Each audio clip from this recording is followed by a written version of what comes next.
آپ کی آمد بھی عجب ہے۔ سارے حمل کے دوران حضرت آمنہ فرماتی ایک دن مجھے حمل کا بوجھ محسوس نہیں ہوا، ایک دن بھی حمل کا بوجھ محسوس نہیں ہوا۔ اور جس دن آپ پیدا ہو رہے ہیں، آپ کے والدہ کے سرانے آپ کی لیڈی ڈاکٹر شفا بنت عمر یا شفا بنت اسد، یہ حضرت عبد الرحمن بن عوف کی والدہ ہیں، وہ موجود ہیں۔ بچہ جب پیدا ہوتا ہے تو 9 مہینے کی رکاوٹ ہوتی ہے، تو بہت ساری گندگی ماں کے پیٹ سے نکلتی ہے جس کو آنول کہتے ہیں۔ پھر اسی میں سے بچہ لتھڑا ہوا پیدا ہوتا ہے اور وہ سارا گندگی میں بھرا ہوتا ہے، پھر اس کو پکڑ کے دھوتے ہیں، نہلاتے ہیں، صاف کرتے ہیں، پھر ماں کو صاف کرتے ہیں۔ لیکن میں قربان جو محمد مصطفیٰ کی پاکیزگی پر، طہارت پر، آپ پیدا ہوئے ایک قطرہ ماں کے پیٹ سے باہر نہیں نکلا گندگی کا، اور آپ پیدا ہوئے نہلائے ہوئے، آپ کو باہر نہیں نہلایا گیا، آپ پیدا ہی نہائے ہوئے آئے۔ اور جب آپ جیسے آپ باہر آ رہے تھے کمرے میں نور پھیل رہا تھا، اور جب آپ پورے باہر آ گئے تو پورے کمرے میں روشنی، نور اور خوشبو پھیل گئی۔ اور آپ کی ناف کٹی ہوئی تھی ماں کے پیٹ، ناف اور آنت ملی ہوتی ہے نا، اس کو باہر کاٹتے ہیں، آپ کی باہر نہیں کاٹ گئی، ماں کے پیٹ سے کٹ کے آئے۔ ختنہ بچہ پیدا ہو تو اس کا ہفتے، مہینے، سال بعد ختنہ ہوتا ہے، میرے نبی ماں کے پیٹ سے ہی ختنہ کروا کے آئے، سبحان اللہ۔ اور دائی نے پکڑ کے ماں کے پہلو میں لٹایا تو آپ کی عمر 15 منٹ 20 منٹ، جو ہی لٹا کے پیچھے ہٹی تو آپ نے ایک دم پوری طاقت سے پلٹا لیا، الٹے نہیں ہوئے، سجدہ کیا۔ ایک ہوتا ہے نا بچہ الٹ جائے اور منہ ہیٹھاں تے پیڑ دے والے پہ، نہیں ایسا نہیں، آپ نے ایسے سجدہ کیا، پورا سے گھٹنے اٹھا لیے، گوڈے اٹھائے ہوئے ہیں، کمر کو اٹھایا ہوا ہے، جیسے ہم سجدہ کرتے ہیں اس طرح لمبا سجدہ کیا۔ ماں بھی ڈر گئی، دائی بھی ڈر گئی۔ اس کے بعد آپ نے یوں سر اٹھایا، سینہ ایسے کیا اور اس ہاتھ کا سہارا لیا۔ یہ معصوم بچہ ہے، ایسا کام تو 6 مہینے کا، سال تک بچہ نہیں کر سکتا۔ آپ نے اس ہاتھ پہ آسرا دیا اور یوں چھاتی کو اٹھایا اور سیدھا ہاتھ اوپر کیا اور انگلی کو یوں اٹھایا تو سارے چاروں طرف نور ہی نور پھیل گیا، اور پھر آپ یوں گرے اور وہی معصوم بچہ۔ میں کہا کرتا ہوں میرے نبی نے آتے ہی پیغام دیا، اے میری امت، فیصل آباد نماز لے کر آؤں گا، چھوڑنا نہیں۔ اور بڑے درد کی بات ہے 90% میرے نبی کی امت نماز چھوڑ گئے، 100 میں کوئی 10-12 پڑھتے ہیں، ورنہ کیا عورتیں کیا مرد نماز چھوڑ گئے۔ اور آپ نے آتے ہی سجدہ کیا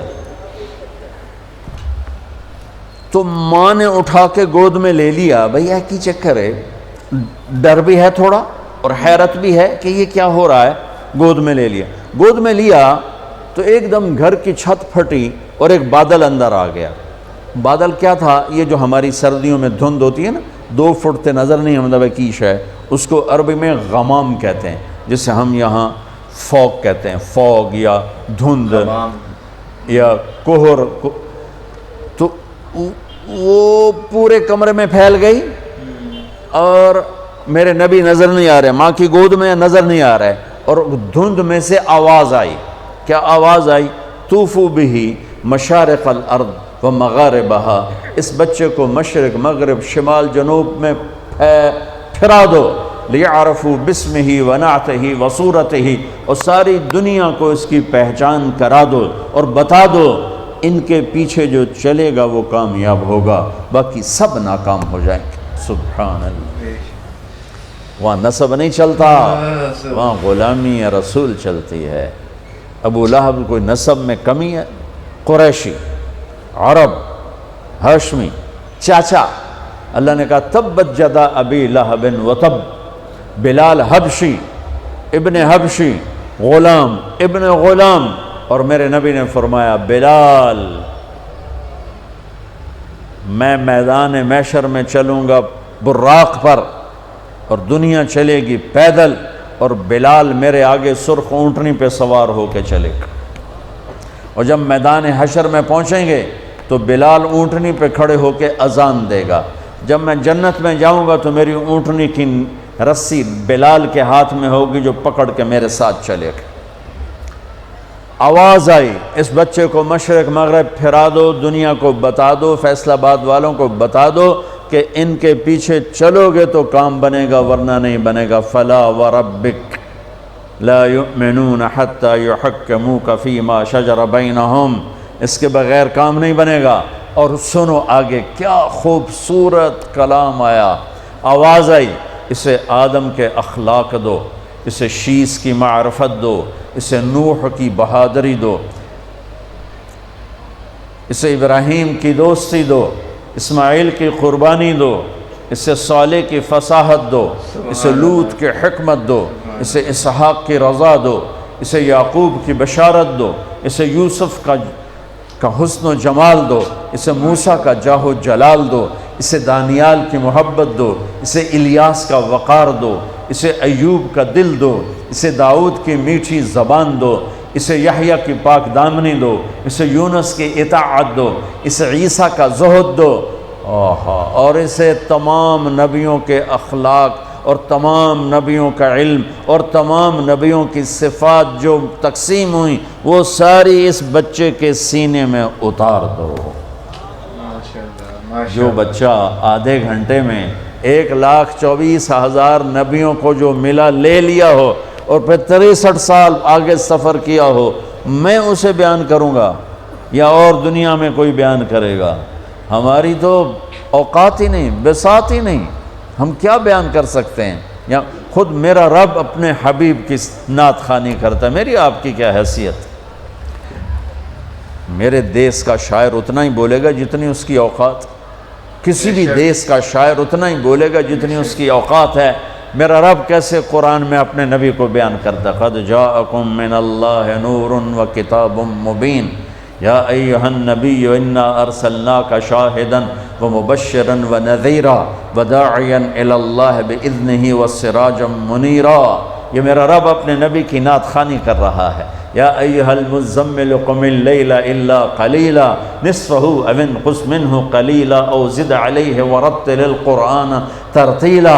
یا ایہا المدثر قم فانذر وربک فکبر وثیابک فطہر والرجز فہجر ولا تمنن تستکثر ولربک فاصبر محمد الرسول اللہ والذین معہ اشداء علی الکفار رحماء بینہم تراہم رکعا سجدا یبتغون فضلا من اللہ ورضوانا۔ صرف آپ نہیں، آپ کے صحابہ کی تعریف کر رہا ہے کہ اس کے جو ساتھی ہیں وہ کیا کیا صفات والے ہیں، پھر آپ کے گھر کی تعریف کر رہا ہے۔ انما یرید اللہ لیذہب عنکم الرجس اہل البیت ویطہرکم تطہیرا۔ ابراہیم علیہ السلام دعا مانگ رہے ہیں وجنبنی وبنی ان نعبد الاصنام، یا اللہ مجھے اور میری اولاد کو بت پرستی سے بچا۔ اللہ اپنے نبی کے گھر کو کہہ رہا ہے ویطہرکم تطہیرا۔ اے آل محمد، اے اہل بیت محمد، اے آل محمد، ہم نے آپ کو ہر قسم کی برائی سے پاک کر دیا۔ میرے نبی نے فرمایا میری بیٹی فاطمہ جنت کی عورتوں کی سردار ہے۔ میرے نبی نے فرمایا میرے بیٹے حسن اور حسین جنت کے نوجوانوں کے سردار ہیں۔ میرے نبی نے فرمایا یوں علی کا ہاتھ پکڑ کے علی تجھے مبارک ہو، جنت میں تیرا گھر میرے گھر کے سامنے ہوگا۔ ابراہیم علیہ السلام یہ دعا کر رہے ہیں اور میرے اور میری اولاد کو بچا بت پرستی سے، اور اللہ اپنے حبیب کے گھر کی پاکیزگی کے اعلان کر رہا ہے، اعلان کر رہا ہے۔ یہ میں آپ کو بتا رہا ہوں کہ میرا رب قرآن میں اپنے نبی کو کیسے بیان کرتا ہے۔ براءۃ من اللہ ورسولہ، اذان من اللہ ورسولہ، تؤمنون باللہ ورسولہ، آمنوا باللہ ورسولہ، من یعص اللہ ورسولہ، من یحادد اللہ ورسولہ، من یشاقق اللہ ورسولہ، سیؤتینا اللہ من فضلہ ورسولہ، لا تخونوا اللہ والرسول، فلا اقسم والنجم اذا ہوا، والنجم اذا ہوا، ما ضل صاحبکم وما غوا، وما ينطق عن الهوى ان هو الا وحی یوحى، علمہ شدید القوى ذو مرة فاستوى وهو بالافق الاعلى ثم دنا فتدلى فكان قاب قوسين او ادنى فلا اقسم بما تبصرون وما لا تبصرون انه لقول رسول کریم وما هو بقول شاعر قليلا ما تؤمنون ولا بقول كاهن قليلا ما تذكرون تبارك الذي نزل الفرقان على عبده ليكون للعالمين نذيرا والضحى والليل إذا سجى ما ودعك ربك وما قلى وللآخرة خير لك من الأولى ولسوف يعطيك ربك فترضى فلا وربك لا يؤمنون حتى يحكموك فيما شجر بينهم ثم لا يجدوا في أنفسهم حرجا مما قضيت ويسلموا تسليما ألم نشرح لك صدرك ووضعنا عنك وزرك الذي أنقض ظهرك ورفعنا لك ذكرك إنا أعطيناك الكوثر فصل لربك وانحر إن شانئك هو الأبتر. یہ نعت خوانی ہے میرے اللہ کی اپنے نبی کے لیے. یہ میرے اللہ کی نعت خوانی. سبحان اللہ. میں نے ترجمہ نہیں کیا کہ بس تم صرف سننے کا مزہ لو کہ میرے اللہ نے اپنے حبیب کو کیسے بیان کیا, کس طرح بیان کیا. میں جب بھی جاتا ہوں روضہ مبارک پر تو سلام پیش کرتا ہوں تو پوری پیڑھی پڑھ کے سلام پیش کرتا ہوں. محمد بن ابیا الصلاۃ والسلام علیک یا رسول اللہ بن عبداللہ بن عبد المطلب بن ہاشم بن عبد مناف بن قصی بن کلاب بن مرہ بن کعب بن لوی بن غالب بن فار بن مالک بن نذر بن معد بن عدنان, آخر تک ساری پیڑھی پڑھ کے سلام پیش کرتا ہوں. یا رسول اللہ آپ کا مراسی بن کے زندہ رہنا چاہتا ہوں اور آپ کا مراسی بن کے مرنا چاہتا ہوں.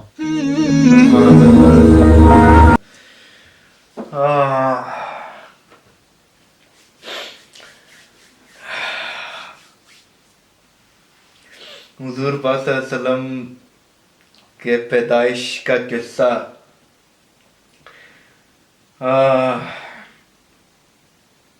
آئی نو ابھی ریسنٹلی 12 ربیع الاول گزرا ہے اور میرا اگر تو میرا مقصد صرف جو ہے نا وہ ویورز لینا ہوتا یا کلک بیٹ لینا ہوتا تو یار ڈیفینیٹلی میں اس کو ہر حال میں اس دن اپلوڈ کرتا, اس دن ریاکشن دیتا اور اس دن اپلوڈ کرتا. لیکن بس میں نے یہ نہیں سمجھا, بس اب وہ کچھ چیزوں کو لے کر میں مصروف بھی تھا اور کچھ ایسے وجوہات بھی تھے جن کو میں نہیں چاہتا تھا کہ اس کے ساتھ انوالومنٹ ہو جائے. All over all it is definitely ابھی بھی جو ہے نا وہ ایک مکمل قصہ جو ہے نا ان کا ظاہر سی بات ہے وہ ایک لمحے کا تو انہوں نے بتا دیا کہ اس لمحے پہ جب وہ پیدا ہوئی اس ٹائم پہ اس لمحے پہ جو بھی ہوا, جو بھی انہوں نے مطلب کہ حضور پاک صلی اللہ علیہ وسلم نے سے جو ہے نا وہ اس مومنٹ پہ ہوا وہ بتایا گیا ہے. اوور آل از اسپیچ لیس, مطلب کہ شروع پہ ہی سجدہ کرنا حضور پاک صلی اللہ علیہ وسلم کا ایک اسٹریٹ جو ہے نا وہ چیزوں پہ پوائنٹ دے رہے تھے. تو میں تو یہی کہوں گا یار کہ جس طرح مولانا طارق جمیل, ہر دفعہ میں یہی بتاتا ہوں کہ جس طرح مولانا طارق جمیل صاحب ہم تک جو پہنچاتے ہیں واقعات وہ ایک ڈیٹیلڈ میں ہوتے ہیں, ایک بڑے ہمیں اوبویسلی ہم نے بچپن سے سنی ہوتی ہے لیکن پھر بھی وہ جتنا ڈیٹیل میں ہمیں بتاتے ہیں ان کا بہت ہی کہہ رہا ہوں نا ایک الگ انداز سے وہ بیان کرتے ہیں, وہ بہت ہی اچھا ہوتا ہے. بندہ کیا کہے یار. میں بس نہیں کہوں گا, اگر آپ لوگوں کو میرا ریئیکشن پسند آیا تو پلیز شیئر کیجیے گا اپنے فرینڈز اینڈ فیملیز کے ساتھ, لائک کیجیے گا اور کامنٹ سیکشن پہ بتائیے گا اور سبسکرائب ضرور کیجیے گا جاتے جاتے پہلے. And please do watch the previous videos as well. Take care. اللہ حافظ.